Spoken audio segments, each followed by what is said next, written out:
Hi friends, how you are doing? This is Swapnil Patil, and I have secured All India rank 55 in Civil Services Examination 2016.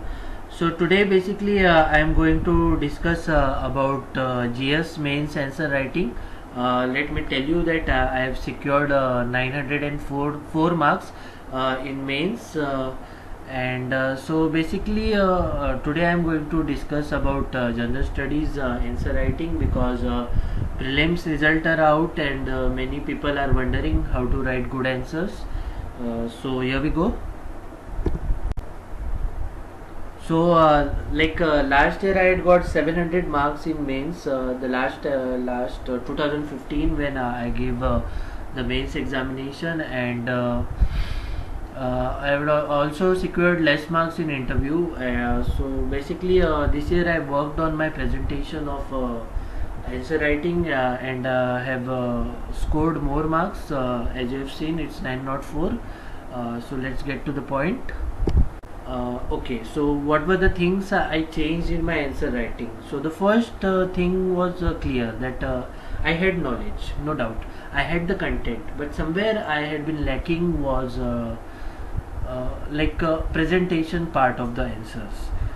Because to be honest, I didn't take much efforts this time, but I worked on the presentation part, and that's where I scored more than the rest. So while writing an answer, how you start an answer. So basically different strategies are given by different toppers, and I would say that uh, various strategies work, but my strategy was something different. Like, I started my answer with a fact. So many people will say that you could give an introduction to the answer, where you will explain the part of the question, but I feel like giving an introduction is not necessary, because like explaining the part, because it is understood that the examiner knows that what the question is, and he knows what the term is. So you should come straight to the point. But while writing an answer, you must start your answer with a fact. So suppose there is a question on women's safety, I would have started with the NCRB data, that's the National Crime Report Bureau, Research Bureau data, which would state that in 1 hour in India there are X number of murders, Y number of rapes, and Z number of sexual assaults. So basically I am supporting my point, my question, my answer with some data. So similarly, if there is a question on innovation in India, I would start with like India ranks 60 in world according to the Global Innovation Index, showing the sorry state at which we are in terms of innovation. So start your answer with a fact. So these facts, you get it, we read it every day in our newspapers, in our magazines, but however somewhere today I will read it, and after 3-4 days I will forget it. So you need to jot down these facts, and also you can start your answer with in some cases I would quote maybe something from Down to Earth, if it's related to environment, or the Lancet. You must be knowing there's a magazine, the Lancet, or it's or anything relevant to the question. So basically that is how you start. And you could mention you can take an example. There is an article in Down to Earth by Sunita Narayan on pollution. So it would be like Sunita Narayanan, who is an environmentalist, in an article in Down to Earth has raised the concern over the air pollution in India, stating that in X years India would suffer Y, and hence you show your concern related to that question. Or you may say that an IMF chief, Christine Lagarde, on her visit to India, said that India's national income would increase by 27% if the participation of women in the workforce matches the level of men. So depending on this question, you must start your answer articulatically, and so you will have to create a separate diary for all these facts exclusively for starting your answer, and these facts could be used in your different parts of the answer also, and it could be also useful in your essay part. So it's a win-win situation, and it can help you in prelims too. Next comes the main body part. Here I would suggest that writing answers in points, but in UPSC you will find that there are sub questions. So while you could deal with each sub question, and it could go like you write 2 lines related to that in paragraph, and then you start with points and repeat this thing for the next sub question. Ideas are very important when you write answers. So when the entire crowd reads the Hindu, everyone has only one point of view, and we need to be different from the very next guy writing paper. So I suggest reading at least editorial and explained page of Indian Express, or maybe some other paper which you find it relevant. In fact, our approach need not be like while reading the newspaper, it must not be like 2 hours dedicated to newspaper or something which is time bound. Rather, importance lies in covering the topics, having diversity of opinions on a particular topic. Because let me tell you honestly, I used to take a lot of time to read the newspaper, but then it was not just reading the newspaper. I would study, I would link it with like this is the news part, and then what question could arise, and I need to have all round information to tackle that question. And maybe if I'm not getting that information from that article, I would search for the article, some other point of views from other newspapers. So like while we are dealing with a particular topic, there are 3 viewpoints on it. So you can take an example like the issue of simultaneous elections. So there will be a person who will be in support of it, there will be some person who will write against it, but there will be some expert or a bureaucrat or a former bureaucrat, like in this case the former chief election commissioner S.Y. Qureshi, who will give you ideas, reforms, recommendations, way forward for tackling this issue. Like S.Y. Qureshi in this case was of the view that we can at least reduce the number of phases of elections by increasing the strength of the CRPF battalion, and hence we can reduce the time invested in elections, and many other suggestions like this. So that's the way your approach should be, and the point I want to underline here is that all these 3 point of views must be reflected in your answers. Matlab, I know that some questions are kind of debate, while some questions come from the static part. So in the static part, as per the demand of the question, like maybe a question can be asked like what were the reasons for World War I or World War II. So you could mention the causes, or what were the implications of the World War. So there will be social implications, economical implications, political implications. So the static part is where you write as per the demand of the question, but I am talking about the part which mostly comes, almost 60% of the paper is from the dynamic part, and there the viewpoints are more important, and in that context I am talking, and basically how to get these viewpoints. Maybe in a particular newspaper you might get just one point of view. Like recently there was an article in The Hindu in which they had written about a case not for the All India Judicial Service, but there can be a viewpoint which would work, which would talk for All India Judicial Service. So to get that point of view, you need to just do some Google, like you can search on the Google News. So I am talking about the Google News section. There is also web, images and news. So click on the Google News section and type that keyword. You will land on that article with ease, and then you can find that point of view. So your newspaper reading should not be just reading that newspaper or particular topic, but preparing that topic in a 360 view. So you need to know each and everything of it which is relevant in context of UPSC. So it's basically preparation rather than reading a newspaper.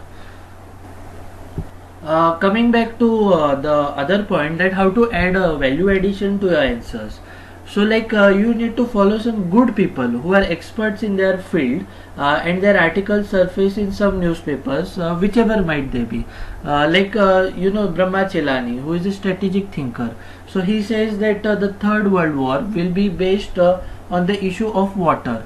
So through this one statement, he is trying to underline the fact that water is the most important resource, and how important it is that it can just trigger a World War III. Another guy is like the Ashok Gulati, who writes on agriculture. There is Ramesh Chand from Niti Aayog, who writes on agriculture. So anything related to agriculture, try to read these people's articles. MS Swaminathan also writes very good articles on agriculture. Then we have the Niti Aayog people like Vivek Debroy, then the ex Niti Aayog deputy chief, who is the vice chairman, Arvind Panagaria. His articles are also good. You could also follow articles from the people who write the economic survey. Then on IR you can follow C. Rajamohan, Suhasini Haidar. There is one Swarajya magazine which comes. You can just visit their websites. You will find very good articles. So they are like pro-government articles, but they are constructive criticism, and they have a critical approach to their point of view. So Swarajya magazine is also one good source to get good points. And whenever you write your answers, try to quote them in your answers and their ideas. So you can say that MS Swaminathan in Indian Express was of the view that agriculture support should be blah blah blah, like that. So try to mention their names in your answers. That will increase the weightage of your answers, the value of your answers, and this is where you will get edge from the others. And do not follow some people who write with some agenda. I won't name them. I would prove controversial, but there are some people who write with some agenda in various newspapers. So don't try to follow them. There are some JNU guys who write again and again, which is really not relevant to the mainstream focus. So try to not follow them. The second point is in your answers you could mention various committees, reports, the ARC reports. So ARC reports could also be selectively read. So how you do not need to read the entire ARC report, but at least if you take out 10 points, 20 points from each chapter of the ARC report, they could be very effectively used in your answers in general studies paper 2 polity questions, and also in some other cases there is a chapter on disaster management, there is a chapter on terrorism in the second ARC.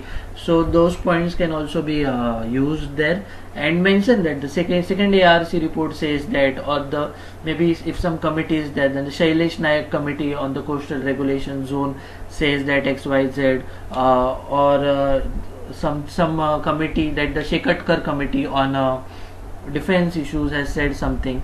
So you try to mention them. This will give a value addition to your answers. Also now you could read the 3-year agenda and the 50-year vision document of Niti Aayog. So try to smartly read these things. They are bulky, but if you smartly take out some points, some diagrams from these reports and from these agendas, then and if you put it in your answers, it will really fetch you great marks.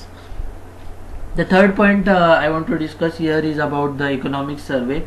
So the economic survey has very good points, and honestly I would not be able to read the entire survey because I was lazy and I used to not remember the things, or might not understand many things. But then if the survey is read smartly, when the survey comes in those days, post the survey, there are articles in newspapers by the authors of the survey and the chief economic advisor on topics in the survey. So instead of reading the entire survey, I used to just go through these articles, try to cut them down, try to make notes out of them, because in each article they write on one particular topic, and they give us summary of that entire topic. So instead of going to the entire big survey chapters, if you just do this summary also, that will also serve your purpose. Plus at least make it a point to read the start and the end of the chapters in the economic survey, because it has lots of facts, it has lots of ideas, and there are various beautiful sentences in this economic survey, and they could be used effectively in your answers. like an economic survey, there was something like if you give 1% more investment in railways, then the growth of India will increase by this much percentage. Or there was some on recession, there was one sentence like India is an island of hope in this sea of recession. So such sentences could be used in your answers. And as I have said, try to mention that economic survey 2016-17 states that, क्योंकि वो examiner को समझना तो चाहिए कि आपने economic survey पढ़ा है. अगर उसको समझेगा ही नहीं तो वो आपको कैसे मार्क्स देगा.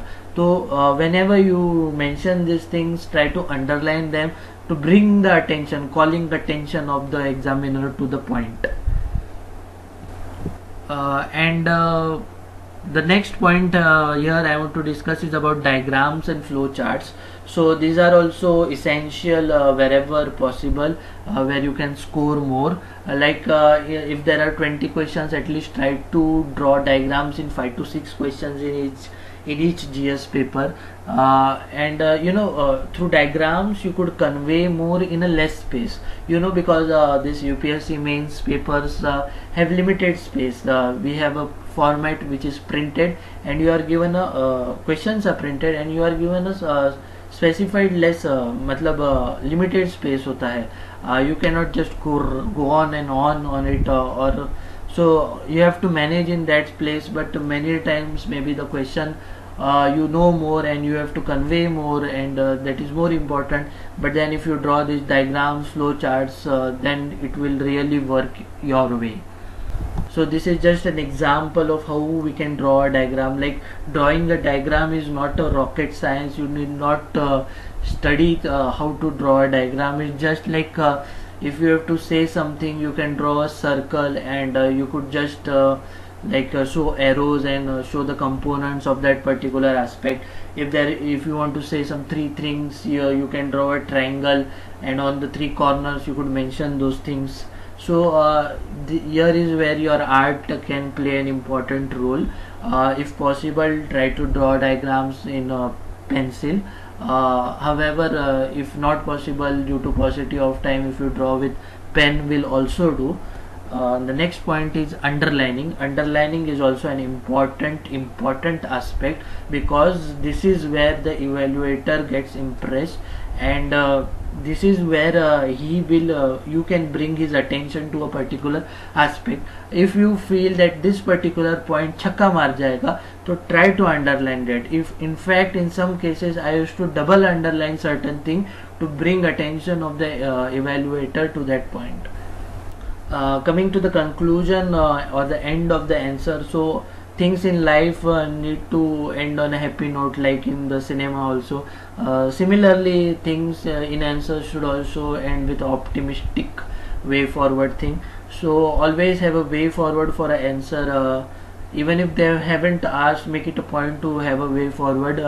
Like you can get these way forwards from Vision magazines. You must be reading current affairs of Vision monthly, so they always have a way forward. So here you will find the way forward, and the way forward should contain solutions, and it must reflect that you will be a bureaucrat with solutions of tomorrow, and that is what is appreciated, and not one which is something like criticizing or supporting some aspect, as we see in some articles. So try to show optimistic, futuristic view in your answers. And like in your answers, at the end also you could mention some case studies. Like suppose if a question comes up on waste management, you can quote the Sitchewell model. You must be knowing the Sitchewell model. If you don't know, just Google it. Or the Okhla model of waste to electricity energy project. Or maybe you can mention some innovative initiative, like in the Pimpri Chinchwad, a WhatsApp group was created to post images of anyone littering, and hence was fined. For women safety question, there is a Himmat app created by Delhi police. Or you can just mention the She group idea of IPS Mahesh Bhagwat. Or recently he has also been instrumental in the She shuttle. So the She shuttle is basically a women bus, only women bus, and so all these women are great women working in companies and various workplaces. So while returning to home, they will feel safe if they have a separate sea shuttle bus. So that's the idea of Sir Mahesh Bhagwat sir. And likewise, there are various areas and there are various initiatives by our civil servants, NGOs, civil societies. You might be knowing the Dirty Indian. So this Dirty Indian is basically a civil society, and what it does, it every Sunday or some weekend they visit a particular part of the city. They clean it, they paint it very nicely, and they beautify the entire parisar. So like that, you could mention various beautiful ideas, and that will be liked, because everyone will write a general answer, and the examiners they are just fed up with reading all those same stuff. But आपके answer में कुछ अलग दिखेगा उनको, तो उनको कहीं तो 1-2 मार्क उनके हाथ से छूटने के चांसेस ज़्यादा है हर एक क्वेश्चन में.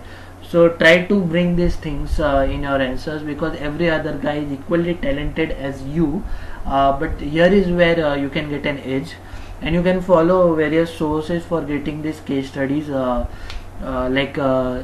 India government.in site is there. Then there are various websites like Bureaucracy Today, Governance Now, and newspapers.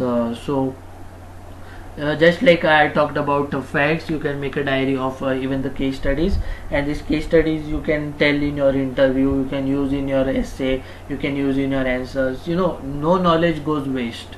So keep that in mind.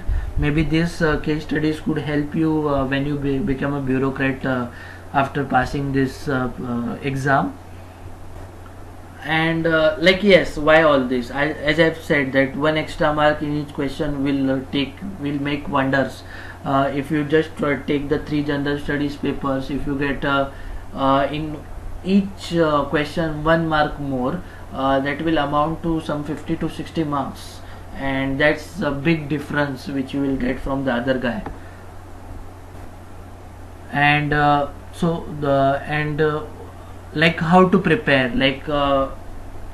thinking about it, drawing diagram, underlining, and all these things, giving a good start. And all this has to be done in 9 minutes, because you have 20 questions, 3 hours, and so if you calculate, you have just 9 minutes for each answer to be written. So writing down is very very very important, because Sachin Tendulkar or Virat Kohli or PT Usha were not what they were in one day. They also had to do a lot of practice. They had to do a lot of exercise. So even while writing answers, it's not like आप पहले दिन ही छक्का मारोगे और wow, your answers will be really great. It's like writing, and writing is the only mantra. As I have said, try to make diary, find out facts, find out success models, and carefully see the syllabus. It's not like this is a vast, आप सोचोगे कितनी case studies लानी है, कितने facts बनाने हैं, तो ऐसा नहीं है.